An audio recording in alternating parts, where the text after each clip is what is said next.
আপনি কি মুসলিম বিনিয়োগকারী, স্টক মার্কেটে ইনভেস্ট করতে চান, কিন্তু জানেন না কোনটা হালাল কোনটা হারাম?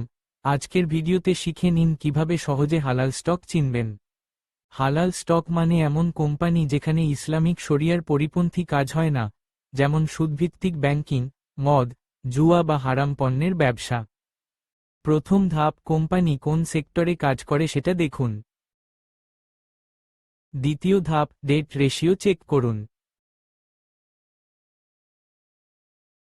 তৃতীয় ধাপ, সুদ আয় ৫% এর কম কিনা নিশ্চিত করুন। সিম্পলি এই ওয়েবসাইট বা অ্যাপগুলো ইউজ করুন, বা নিফটি শরিয়া ইন্ডেক্স ও তার স্টকগুলো কনসিডার করতে পারেন। নিজে যাচাই করুন, বা ইসলামিক ফিনান্স এক্সপার্টদের মতামত নেওয়া সবসময় ভালো।